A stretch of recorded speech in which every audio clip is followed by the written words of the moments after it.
Good evening. Welcome to a special edition of the International Grapevine. This is your host, Wallingford Lee. Tonight on the Grapevine, we want to have a small little recap of what 2020 was like, the year that just finished, the election, and the various things that happened over that period, 2020. We want to talk about the tapestry of life in our nation, how it has changed. When two candidates ran for the president of the United States, how much it changed, how much the racial division was, how much the different things that took place. After the election, obviously Joseph Biden won and Mr. Trump lost. He took everything to court, to over 50 or 60 court, and each case he was declined that there was no fraud. Despite all of that, he continued, along with a great deal of Republicans stating that he was a fraud. And I repeat, there was over 50 courts that he took his case to. And each situation, we found out the hard way that he did not win. Well, he left. Mr. Biden is now the president of the United States of America. And we hope each and every one of us would line up and support him because he won fair and square according to him. Mr. Trump insisted that that did not take place. What did we learn about 2020? So many things took place. One of the things that devastated the entire world, and especially this nation, was the coronavirus and the reaction and the behavior pattern of Mr. Trump about the coronavirus. In some cases, he stated that it would just go away just like that. Just like the snap of a finger, it would go away. The last 4 months while he was running for candidate to be elected, he totally ignored the coronavirus. Today, now that we're in January, we have over 415,000 people who have died because of coronavirus in this nation. Not only in this nation, the coronavirus is killing people all over the world. So as we do the smaller recap about 2020, you're going to have the opportunity to see an interview that we did with an attorney and a professor, Jaime State, who was kind enough to be in our program to discuss the current election a week before the election took place. His words was very strong and awfully very direct and to the point.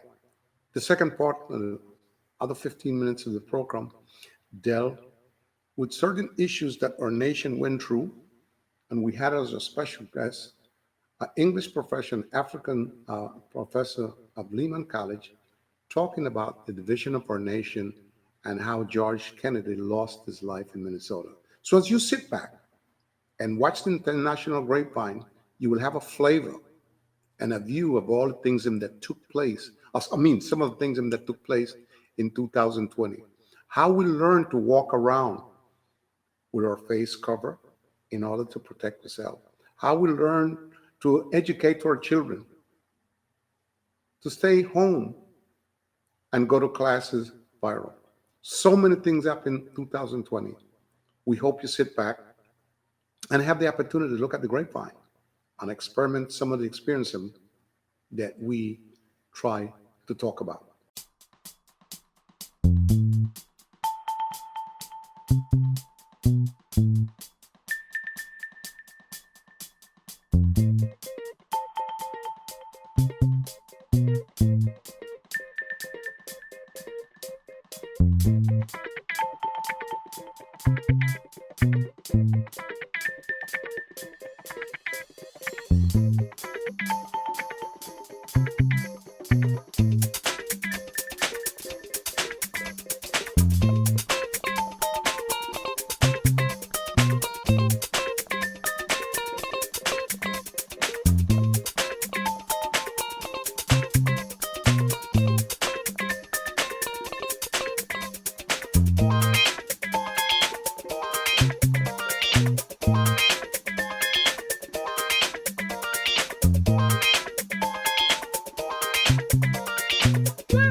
The people of this nation have spoken. They've delivered us a clear victory, a convincing victory, a victory for we the people We've won with the most votes ever cast on a presidential ticket in the history of the nation. 74 million.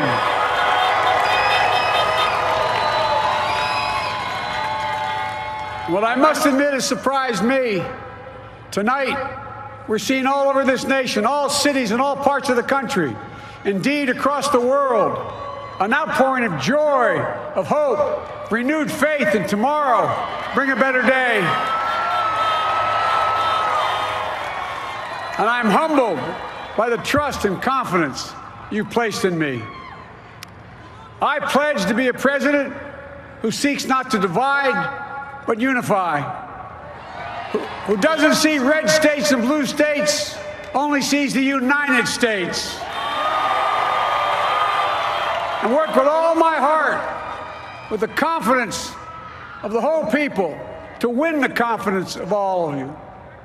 And for that is what America, I believe, is about. It's about people, and that's what our administration will be all about. I sought this office to restore the soul of America, to rebuild the backbone of this nation, the middle class, and to make America respected around the world again, and to unite us here at home. It's the honor of my lifetime that so many millions of Americans have voted for that vision. And now, the work of making that vision is real. It's a task, the task of our time. Good evening. Welcome to a special edition of the International Grapevine. This is your host, Wallingford Lee. Tonight's program, we're going to talk about the divided nation that America is into because of this great election that just took place November 3rd. And we feel obligated to talk a little bit about the election, the things that have taken place, and what have you. What better person to have on our program was a veteran that's been on our program before, talking about Jaime Status, who happens to be an attorney and also a professor at NYU and another university. And we like working with him because he gets to the point and knows a lot about what's happening. Welcome to our program, Jaime. Always a pleasure to be here with you, Lee. Well, it's good to have you. We haven't talked in a while, and we wanted to have a feel for you of what you thought about the election. As you might recall, back in 2016, our president, Mr. Trump, ran, and one of the first things that he said back then, if he wins, it's okay, but if he loses, it's because it's rigged. And guess what? Now in 2020, a re-election, and he's back again saying basically the same thing, that if he doesn't win, it's because it's rigged, and the election just took place. What's your thought process about that? Well, Trump is someone that always try to foresee his future in a positive way. However, he also knows what are the dangers and obstacles that he can face going towards the future. So he knew that the polls for a whole year, especially since the pandemic began, had him losing by a wide margin against Biden. So as someone that is as narcissist as he is, he needed to protect his ego by basically providing reasons before the election in case he lost that will justify a defeat. So the only thing that he had in hand was that the Democrats were going to rig the election. That was the excuse that he had 2 months before the election. And the reality came on November 3rd, and he continued using the excuse in order to protect his ego, his narcissistic ego, in a way in which he can rationalize why he lost. And the rationalization was that the other side stole the elections, and they were preparing to do that. And he had been telling the people for 2 months that that's what they were going to do, and they did it. So he feels justified in saying it now because in some way he knew it before that they were going to do that, and that therefore this election is not a valid one. So he prepared the ground, he prepared the lie, and then when the reality came, he already had an excuse to protect his ego and to protect his presidency. The problem that he has is that this time he lost by, instead of 3 million votes of advantage that Hillary had, this time Biden got 2 million more. So that's it, that he won by 5 million, the popular vote. And at the end of the day, he's going to end up with more electoral colleges than Trump did 4 years ago. So he's a one-term president. He's a failure. He was a failure with COVID. He was a failure as a president. He was a failure in any policy that you can mention.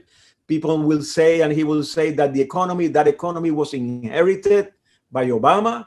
It was the strongest economy since 2008 recession, and he inherited that. He didn't build that.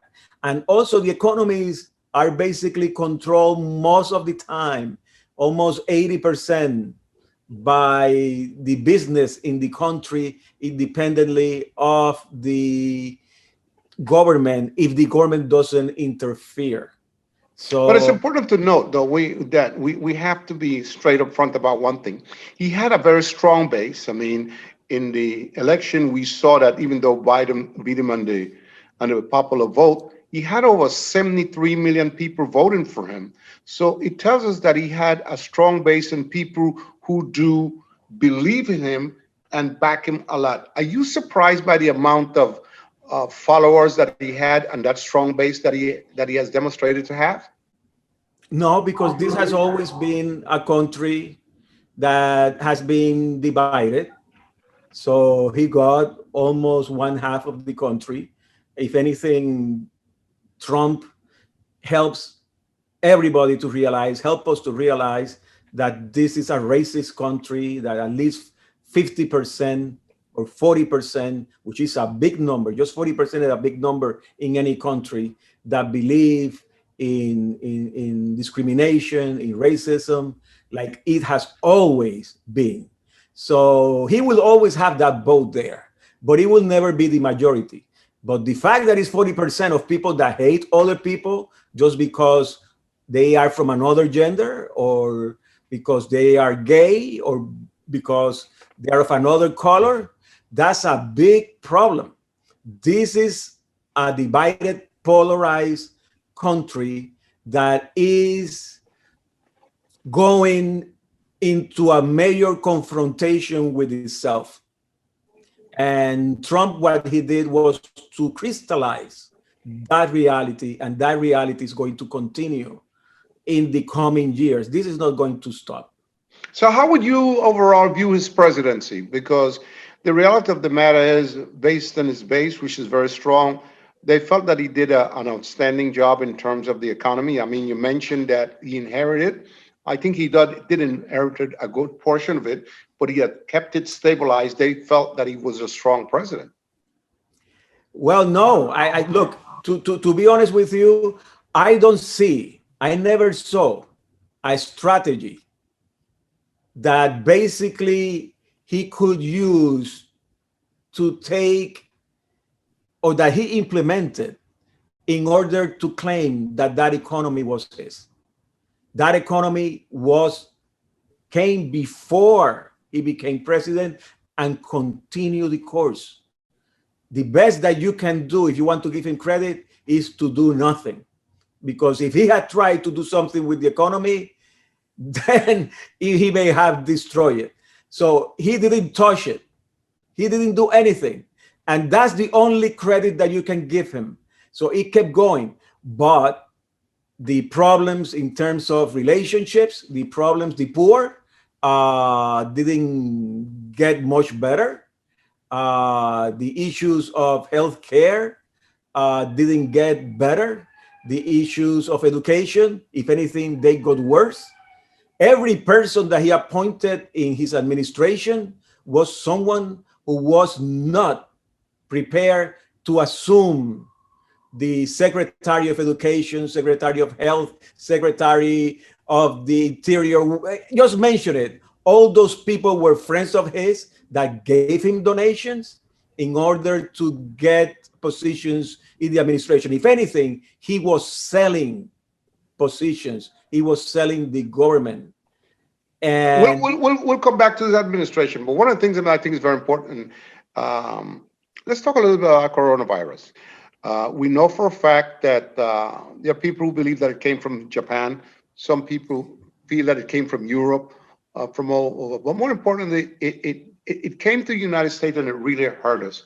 How do you feel that our government acted on the coronavirus? You think they were surprised? You think they were ready? You think it was handled properly? What's your opinion about that? first, pandemics have come and gone throughout history. This is nothing new in the history of humanity. And they can originate anywhere in the world. So to blame one country for having a pandemic, to originate the place where the pandemic originate, that's completely unfair. It can happen anywhere. The flu started as a pandemic too, and now is under control. The responsibility of the countries is to be prepared for things that we know happen throughout history. The office that was in charge of dealing with pandemics was decimated by Trump before the pandemic began. And after the pandemic began, he basically took all the power that CDC had, basically not doing and going against the guidelines that CDC had provided under his own administration. Something as simple as wearing a mask, he went against it. People died, hundreds of thousands of people. In Texas today, as we talk, there are 1 million people in that state that have been infected with the virus. This could have been stopped. If anything, the pandemic crystallized the negligence of the president. And that's why he went down. The negligence that he exhibited on every aspect of this society was crystallized in the pandemic. He was a problem from the beginning, and he was the worst president to have when you have one of the worst pandemics ever. But he brought Dr. Fauci on board to help No, another lady which escaped my mind. No, he didn't bring them. Those people have been there for more than 30 years doing that job. Fauci was there since the Reagan administration. He has never left. He didn't bring anyone. The only person that he brought was a moron neurologist from California who is not an expert in infectious disease. And that's who said, when you start talking about if I drink bleach, if you drink bleach, this is going to get better. Those were the examples. If you use light and put it inside your body through your ears, through your nose, it might get rid of the virus. So certain light that he thought that was going to do that. The other alternative that the neurologist gave him, who's not an expert in this area, said, just let it be. He was talking about the herd immunity, that eventually the virus was going to die. Well, a lot of people die, but not the virus. With a tremendous, whether it's ultraviolet or just very powerful light. And I think you said that hasn't been checked, but you're going to test it. And then I said, supposing you brought the light inside the body, which you can do either through the skin or in some other way. And I think you said you're going to test that too. Sounds interesting. Right, and then I see the disinfectant, where it knocks it out in a minute, 1 minute. And is there a way we can do something like that by injection inside or almost a cleaning? Because you see it gets on the lungs and it does a tremendous number of the lungs. So it'd be interesting to check that. So that you're going to have to use medical doctors with. But it sounds interesting to me. So we'll see. But the whole concept of the light, the way it kills it in 1 minute, that's pretty powerful. Because following that example, it was terrible. This is the worst president in the history of the United States, and one of the worst histories, and one of the worst presidents, I'm sorry, in the history of the 21st century. The 21st century had 80 more years to go. In 80 more years, he's going to be on top of the list. And I say that, I'm not saying that he's going to be on top of the list, because there are 80 more years to create more morons like Trump. I feel with the coronavirus, I think it caught us by surprise. I think it did. And I think that we weren't sure how to react to it. But I think with all of this taking place, he was more concerned about the economy. He didn't want the country to fall down. He felt that the virus was hurting everything. And I think that he was trying to balance both things, and it probably kind of got out of hands on him. Well, I tell you, if he wanted to help the economy, what he needed to do was very simple: handle the pandemic. That's how he fixed that's how he could have helped the economy. Deal with the pandemic. Everybody knew it. It wasn't a rocket science that you needed to resolve this problem. Deal with the pandemic. Yes, the pandemic is a big challenge, but you had the experts there with him, telling him what to do, and he decided not to do it. How can you say that drinking bleach is going to fix it? How can you say that not wearing masks? Everybody in the White House is in the hospital now because of him. He was having gatherings in which he didn't request it or require people to wear masks. His own administration is in the freaking hospital, Lee. This guy is dangerous. Thank God that this election came. And look, I'm not a fan of Biden either. But thank God, because what we went through during the last 4 years is one of the worst experiences in the history of this country. Are you basing that strictly on the coronavirus, or the other issues you're basing it on? No, if you listen to what I have been saying since I started, I didn't touch the coronavirus until you mentioned the coronavirus. And I gave you a list of things that he has messed up in this country. Everything from race relations to religious issues. You know, he have made this country worse in the way that people deal with each other. So this administration is, people, when we heard where I live here in East Harlem that he lost the election, it was around 11:30. Everybody threw themselves on the streets. And this is a poor neighborhood. It is East Harlem. Everybody was on the streets. The cars, the noises, it was a big celebration, and that was throughout the United States. This guy now, even now, he has an opportunity to fix things a little bit. He hasn't conceded. Well, I don't think he has much time right now, because he has probably about 73 or 74 days to go before he gives up the presidency, if he does give it up. Well, My understanding was that he still feel that he won. Well, he can feel whatever he wants. All he has to do is count. If he knows how to count, which I give him that, maybe he doesn't count well. He knows that he lost by 5 million votes, and the electoral colleges very clearly. He can feel whatever. He knows he lost. There is no other way around it, Lee. This guy lost the election, and the right thing to do to keep the country united, at least show some decency and concede like every other president who has lost an election has done since 1890, when Adams lost the election to Jefferson. Adams hated Jefferson. Jefferson hated Adams. He lost the election. It was the first election that a president lost. And immediately Adams left went back to Massachusetts and Jefferson came, there was a peaceful transition and cordial transition, even when they hated each other. And it has happened like that throughout the history of the United States. And this guy to this day doesn't have the decency.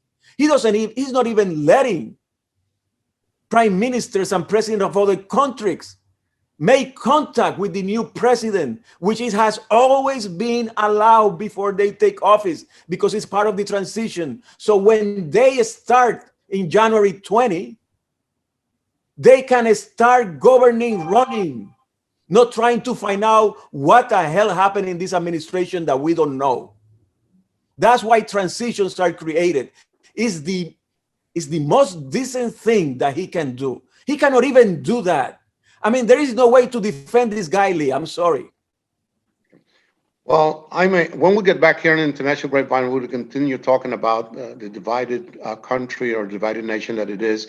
A lot of things that you said at the end make a lot of sense, not recognizing that the other party won and not giving them the courtesy to be invited to the White House. We'll be right back in International Grapevine as we continue talking about the great political division that we have in this nation here and all the other type of division that is affecting us right now. We'll be right back on an International Grapevine.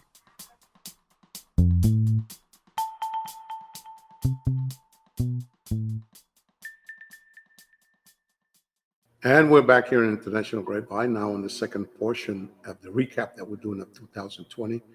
You're going to have the opportunity to watch Hank Williams describe his feelings and some of the feeling of our nation in this program named Anger Across Our Nation. What was Anger Across Our Nation? Anger Across Our Nation was that there was a lot of marches trying to explain the purpose and the validity of why Black Lives Matter. We also sat back and watched what happened in Minnesota, how an innocent man was killed with the police department. One of the police put in his neck, put in his knee and the neck of Mr. Floyd, and 4 police standing by doing absolutely nothing. Absolutely nothing. A life was lost. When if the police was properly trained and professional, none of this would have taken place. Some felt that it was somewhat racist. Some felt that it seemed like all the time people of color, whether you're Indian, whether you're Latino, whether you're Black, and you face the police department, you end up dead. My feeling is that some of the cops are not properly trained. And in some cases, there might be 1 or 2 who are racist, but the police department was not trained. And it's an awful thing what took place in 2020. And the Grapevine cover part of this with this great interview that we had with Mr. Hank Williams, who is a man that always call it the way he sees it, the way it's supposed to be. Sit back and take a look at the program, and you'll experience some of what we talked about from 2020. It's carrying officers Tu Tao and Derek Chauvin. Both have previous records of complaints brought against them. Tao was once sued for throwing a man to the ground and hitting him. Chauvin has been involved in 3 police shootings, one of them fatal. Her footage shows that despite calls for medical help, Chauvin keeps Floyd pinned down for another 7 minutes. We can't see whether Koenig and Lane are still applying pressure. What do you want? I can't breathe. Please, the knee in my dick. I can't breathe shit.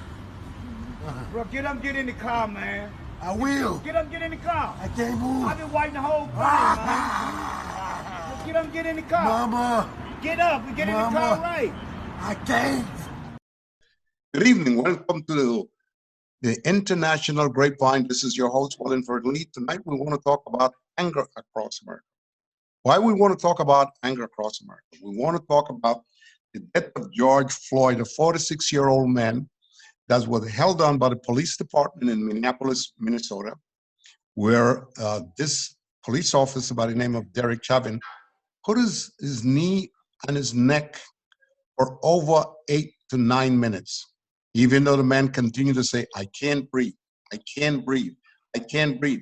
He began to bleed through his nose, and people in the community started yelling and screaming, And this police officer, along with 3 others, just stood by while they kill him. This is what I call murder. It also reminds me a lot at the case that happened in Staten Island with Mr. Gardner. Not in the Grapevine, I want to take the opportunity to have as my special guest a friend of mine that go way back in the Black community. I'm talking about Hank Williams, who happened to be a professor at Lehman College, a professor of the Department of English and also African. Hank, it gives us a great deal of pleasure and of course satisfaction to have you on our program tonight, to discuss the sensitive issue of why racism continues to exist in America, why it will not go away, why Black people are always the victim, especially with the police department. As I talk about the police department, I want to be clear.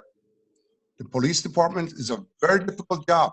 But every now and again, you have a couple of bad apples in the basket. And this is one who murdered one of our brothers. Hank, welcome to our program. Thank you, brother. I appreciate it. And it is so good to be back on the show with you again. Hank, it's good to have you. Well, as all of us in America know, this is taking over our nation, and all the demonstrations have backed it up. What do you think about how George Floyd was killed?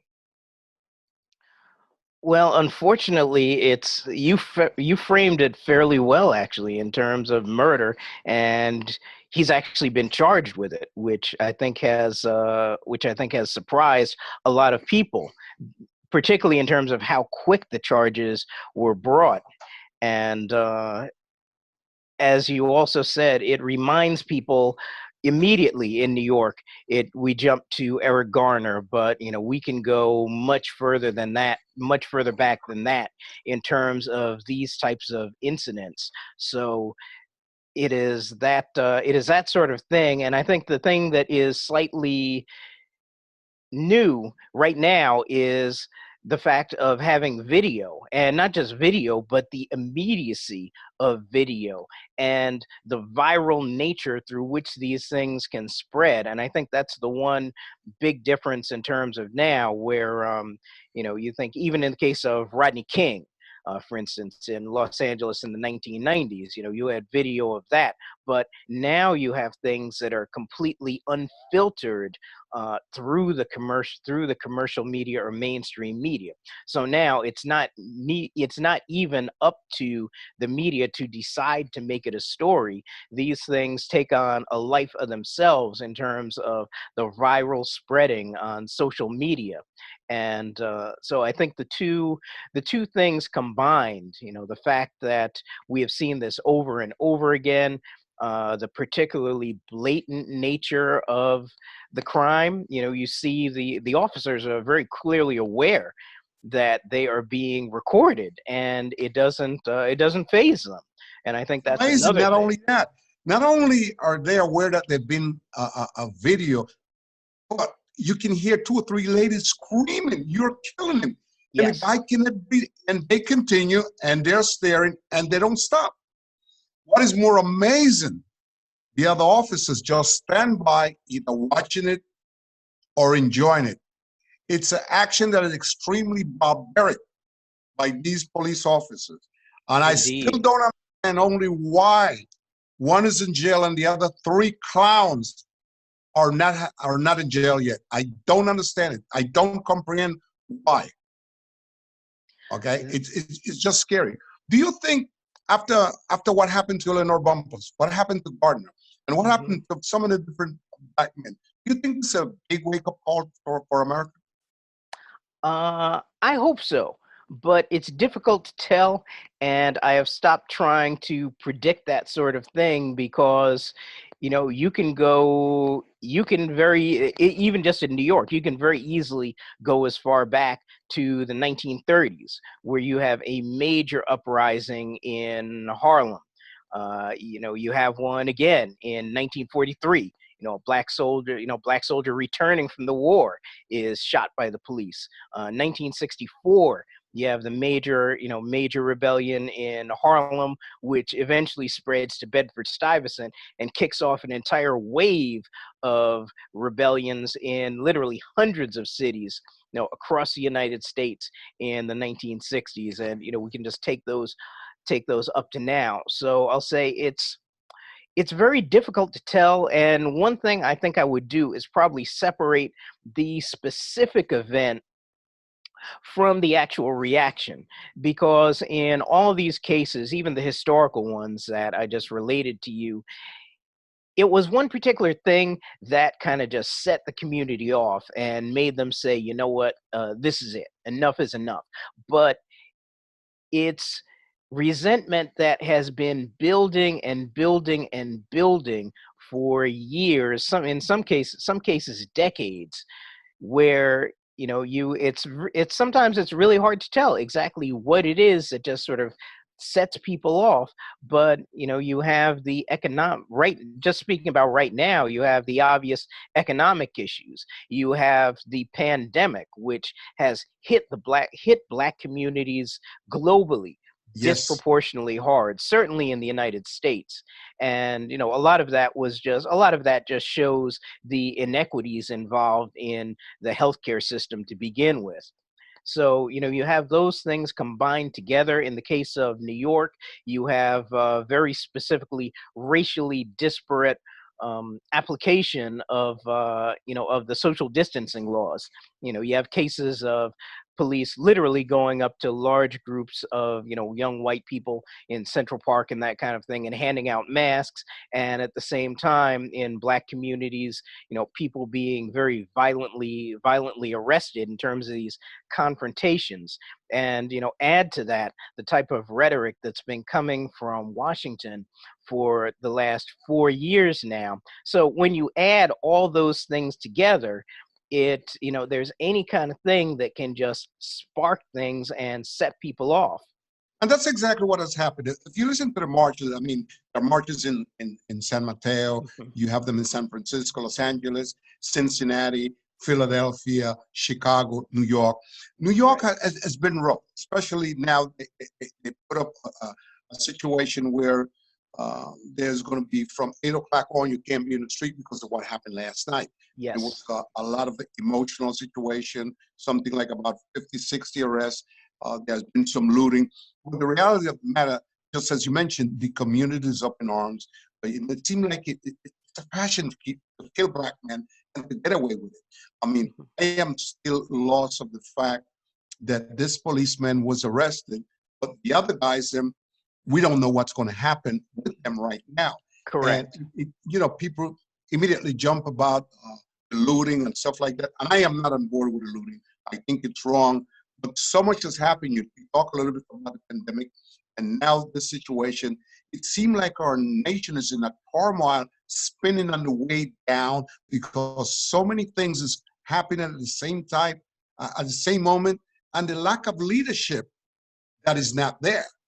And it just make everything a large problem. Now, are you surprised that only one cop was arrested? To be honest, no. But but I have to say, not being in Minnesota and not being a legal scholar there, I can't say too much to that, because you're speaking about one very little piece of it. And I know there are specific strategic things in terms of when they bring charges and things like that. One thing I remember hearing was that they brought charges against the one officer immediately, because they decided they had enough evidence against him to actually proceed. So there's a legalistic part of it in terms of the strategy, right? In terms of what sort of charges can you bring? Do you think you can build a successful case on it? I'd say that's kind of separate from the larger concerns of the community which you're bringing up. And, the concerns of the community are, I won't say uninterested in terms of bringing charges, but I think the bigger picture is this actually going to lead to long-term systemic change in the way that police forces interact with the community? Or is this simply just going to be whatever you can do that's politically expedient to cool people down? And I think that's kind of the bigger question around here, possibly, probably even larger in terms of when the charges come and exactly what they get charged with and all those sort of other things, which I won't say are unimportant, but I think the bigger thing is, whether or not you actually get some of the substantive changes in the way that police departments interact with communities. And I would say even more broadly than that, the type of support and resources communities get, which is the backdrop to all this. So I'd say that is kind of the bigger piece behind whether or not the other three get charged or even the demands. I think whether or not there are charges and whether or not there are convictions might be somewhat symbolic of a shift in priorities, or at least that's what we hope. Well, with everything that's going on right now, if the other three does not get charged, based on the process, and everything with the public coming out, it's not going to be a nice picture. Because right now, I am confused. I don't know if a lot of it is racism, and I think it is. And there's a good portion, I don't think a lot of guys in the police department are trained. I don't understand if a man is cuffed, okay, he's face down. How can you put all the weight and your knees on his neck for 8 minutes? Right. Is that hatred? Is that racism or lack of training? Something's not right. And if you look at the people that are walking, coming out at night, all of them are saying they want the police department to stop the violence. It's got to stop. It cannot continue.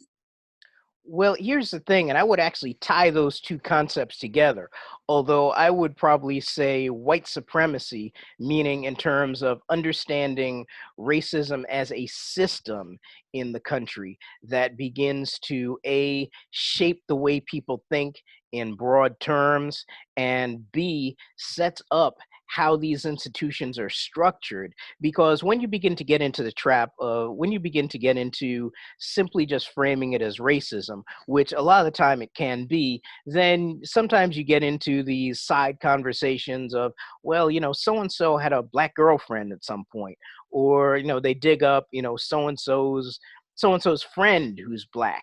And, that kind of gets around the entire question of how these police departments are structured, what they do in society, how they interact with the community, where the training piece comes in. It even comes into how they see Black people and who they think, instinctively is a threat. If you think back to the Mike Brown situation and just the way he was described during the trial as really this kind of, hulking, monstrous type beast instead of a young man who had just graduated from high school, not the way that you would see him as a full human being. So I think that's where the two intersect in terms of the training, but I always like to go much further than that because we always talk about training, and the training piece is important, but unless you're really dealing with the institutional structures, right, in terms of